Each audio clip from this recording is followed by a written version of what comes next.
Welcome to our knitting circle. This game is called Knitting Circle, and it is the follow-up to Calico. However, it's not at all like Calico mechanically. Yes. We are going to be thematically very much similar. Yes. I'd say cats are involved. Yarn's involved. Yarn's involved. Pretty colors are involved. Very pretty colors are involved. But other than that, it's very different. You can see it set up here. We've got kind of a game we finished playing, but we reset things up so that we could show and demonstrate a few things. But we've got some things here, like some finished garments over here. Emily's got some finished garments here. But here we've got sort of the garment patterns that you're going to draw from and try to complete. You've got some requests here. These are specific goals that you're going to try to race to get a little bonus, but anyone can do them by the end of the game to get the points. We've got our player boards here that are going to hold some buttons. You see the buttons across the top here, these three.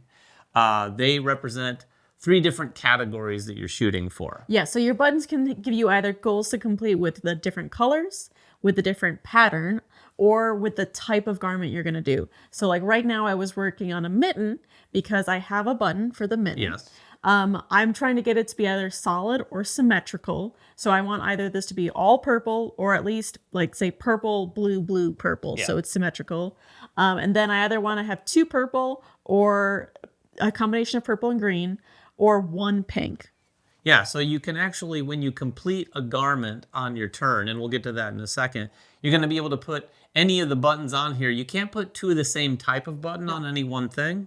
But you could potentially put all 3 of these if you complete, for instance, a sweater that has a color block or stripes and maybe that's all green. I could put all of those things on there. You can see some of the things we completed here. These are the buttons I was able to put on some of these garments. Likewise with Emily. The buttons are going to score you points, but you could also forego buttons. Now, if you do have a garment with no buttons, it's not a great idea in general, depending on the garment. It's also an ugly garment. It is an ugly garment, and you'll get one of these little tokens that's kind of like a disappointed cat face. We'll not say angry. He just looks disappointed. He's like, why did you make this? But more importantly, it's -3 points at the end of the game. We didn't do any of those in our game. I think it's something everyone's going to want to try to avoid. However, you could, in a pinch, finish a garment so that you can finish one of these requests so that you can get one of these grabby paws. Grabby paws. The grabby paws, not the grubby paws, as we were calling them for a little bit. But the grabby paws are going to let you can have up to 3 of them, and you can at any time trade in a grabby paw to look in the bag and get whatever piece of yarn that you want, which I'm just going to let you know is huge. The thing about the yarn, too, is that there are 2 sides to it. It can have a knit side or a purl side. So each of them, of 6 colors, has the purl side and that knit side. We're going to start the round by actually going around and kind of doing like a draft of trying to pick 4 different pieces of yarn that will then be able to knit into our different garments. So on the first turn, if David's going first, he can choose to move either 1 or 2 spaces and then take one of those 2. He has to keep it on that side. Yeah. So he's going to keep it there on the purl side. And then it's going to be my turn. I'm going to go 1 or 2 and keep mine on the same side. And then if you were to come to a spot that's already taken, you're just going to skip over it. And you skip over other players too. So you're going to bounce around taking pieces until you've taken 4 and all players have taken 4. And then you go on to the knitting phase. I do want to point out before we move on from this, during a normal game, there are going to be pieces of yarn in here equal to the round numbers at the beginning of the game. The first player each round is going to actually take their choice of whatever's in there, and it's one of each color. One of each color. And replace one of the pieces around the board. So the first player can very strategically say, well, I'm going to move here first, but I don't want any of those 2. I want a green piece, so they put the green piece there. But like I said, it's one of each color, so by the end of the game, there's only going to be a couple colors left. Yeah, and that's also the round marker, right? Yes. So there are 6 rounds, and then the game ends. So once you know that there are none left in here, the game's over. Yeah, so then once you move on to the next part, the action phase, you can do this simultaneously. You can do a few different things. Mostly you're going to be trying to put those pieces of yarn on garments that you're working on. But like if you're like me and you have no garments, you need to get a garment. To get a garment, everyone's going to have 2 knitting needle tokens. You have to have 1 available. If you're knitting 2 garments, you cannot add a new garment. But I could take a garment here to do so during the game, and everyone's going to start the game with a garment. Yeah. But during the game, you have to have a knitting needle, and then you have to discard a color piece of yarn appropriate to take the right kind of garment. So right now, again, I would have much more yarn than this, but I could get rid of this pink yarn to take a hat because that's pink. And when you take a hat, you're going to actually take 2 of those and choose which one you want to keep, because all of these patterns are the same for each type. So all the hats look exactly the same, except the very bottom of it is going to be a scoring condition that's different each time. So that one on the left says 1 point for garments with 3 buttons, or 1 point for garment type. Yeah, so if by the end of the game I think I'm going to have a wide variety of types, I might want to take this one. If I'm going to go heavy on the buttons, I might take this one. I'm going to take the garment type one. And then you just put this back at the bottom of that. Now that's one of the things you can do. And obviously you can't do that an unlimited number of times because you can only have 2 garments that you're working on at any time. The rest of what you're going to be doing is placing yarn on these pieces. Now, you can make... Some will say knitting. Yes, knitting. It is a knitting circle after all. But you're going to be taking these yarn pieces and putting them on there. Again, you have to put the appropriate side here. You can see this is the purl side. That's the purl side. You want the purl side, then knit, then purl. All of them kind of do that, and you can see on the backs of them the order in which that happens. Some of them start purl, some of them start knit. But you're going to have to follow that. Now, you don't have to do any particular color, but to get some of these buttons on there, you're going to want to do that. Yes. To maybe achieve some of these requests, you're going to want to do that. The goal, though, is to get down to at least where you start to see points, because at that point, you can say you'd completed it. So I could just go so far down on a hat, it's going to take at least 4 pieces of yarn to finish it for 3 points. And then you can fasten off. Yeah. Oh, is that what it is? That is what it is. Fastening off. Can you tell between the 2 of us who's knitted in real life?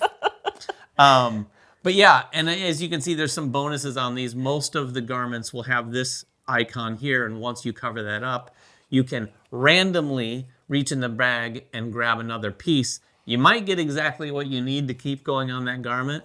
You might not. And again, if I continue on, like I have a stripes button here.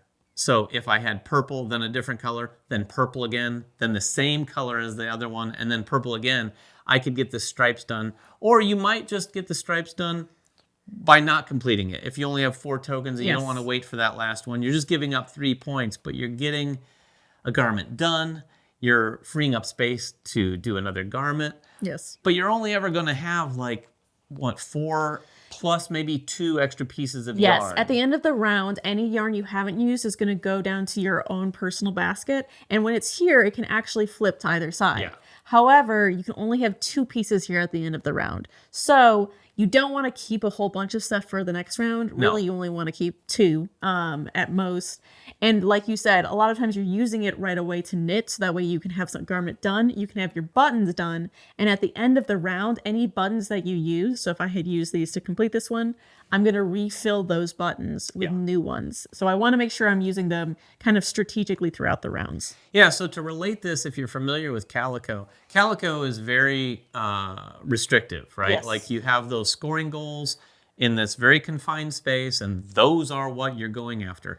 This one introduces more scoring opportunities. As you take garments, you're going to see, oh, here's a new thing I can go after. Oh, these buttons I can go after at any time if I want to.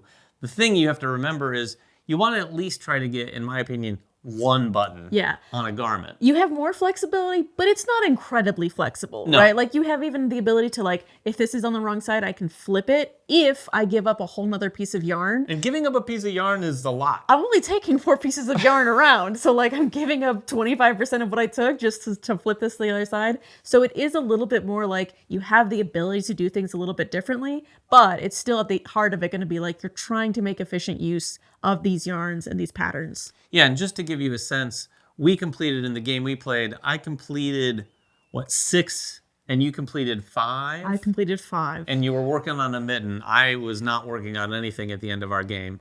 But you're going to get quite a few garments done. And we actually, I think you got 2 of these and I got 2 of these by the end of the game. I was able to flip a couple of these first, and you got 1 too, right? I did, right at the very end. And I have to say, those grabby paws are very, very helpful because you're able to even when you get the 4 and maybe you have 1 left over here, so you're working with 5. If you have 2 grabby paws, oh, that's so much you're very flexibility. capable of getting a lot done. Not only could you get the garment done, like without question, but you might very well get a couple buttons in the same fashion because you can reach in this bag and get whatever token you want. And yeah, at the end of 6 rounds, you're just going to score up the points that you've done from your different garments. So you're going to start with any buttons that you completed, and then at the bottom of it, any points from the garment. So however far you did it. So for this one, I did 3. For this one, I completed it all the way down to 6. And then any points at the very bottom of them for different conditions or just straight points. Yeah, and remember, if you have any of those disappointed cat tokens, what are they called again? They're called ugly garment. Ugly garment tokens. -3 each, and then you're going to get your points for whichever one of these requests you did. I think you got 8 points, and I got 7 in our game. And that's it. You just add up the points. Obviously, whoever has the most points wins. But that is Knitting Circle. If you have any questions at all about it, please make them in the comments below. We'll get down there and answer whatever we can. Until next time, though, make sure everyone has fun at the table, and we'll see you then.